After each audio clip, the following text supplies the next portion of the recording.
असली हीरे का लग रहा है। बिल्कुल समधन जी, एकदम असली है।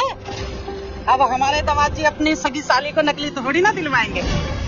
क्या आदित्य ने खरीदा? दीपिका को जैसी धमकी देती है ना सोम्या, वैसी वो मंगल को बुला लेती है और मंगल के आते भाई सोम्या उसको जो ज्वेलरी चाहिए होती है वो दिला देती है। हमने देखा था ना किस तरीके से यहाँ पर लिपिका के सामने इन दोनों का अफेयर आ गया और इस अफेयर को छुपाने के चक्कर में भाई आदित्य उसको गिफ्ट्स वगैरह दिलाता है। और यहाँ जी आंटी, सुंदर है ना?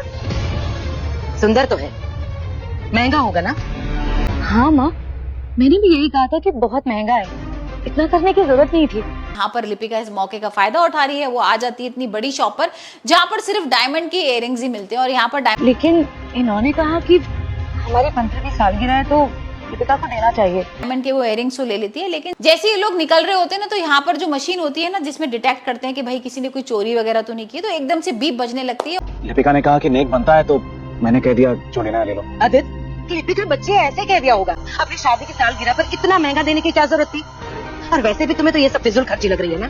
5100 दे देते बात हो। और यहाँ सोम्या और मंगल की चेकिंग होती है।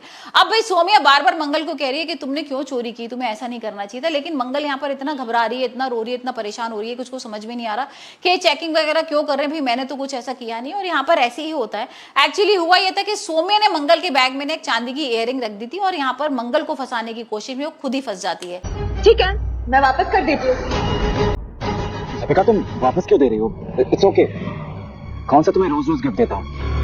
अब जो मंगल का बेटा होता है ना वो देख लेता है कि सोम्या ने कुछ ऐसी चीज रखी है बैग में, तो वो क्या करता है अपनी माँ की बैग में से निकाल के ना वो सोम्या के बैग में ही रख देता है उल्टा। और यहाँ पर सोम्या फंस जाती है। अब सोम्या के बैग में मिल गया है वो इयररिंग और यहाँ सारे लोग उस पर गुस्सा कर रहे हैं, चोरी का आरोप लगा रहे हैं। तो खुश होना चाहिए अम्मा कि मैं इतना कमा सकता हूँ कि लिपिका को कुछ खरीद कर दे सका।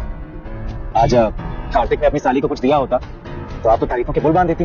आदित्य भी आ गया और आदित्य को भी गुस्सा आ रहा है। और यहाँ पर मंगल कहती है कि कोई बात नहीं सोम्या, तुम सॉरी वगैरह बोल दो और यहाँ पर सब लोग शांत हो जाएंगे, कोई बात नहीं, पुलिस वगैरह को नहीं बुलाएंगे। लेकिन यहाँ भाई वो मानने को तैयार ही नहीं, वो सॉरी नहीं बोलती है। पर आदित्य के कहने पर वो सॉरी वगैरह बोलती थी। और यहाँ पर सोम्या को बहुत गुस्सा आ रहा है कि भाई उल्टा ही उसके ऊपर सारी चीजें हो गई।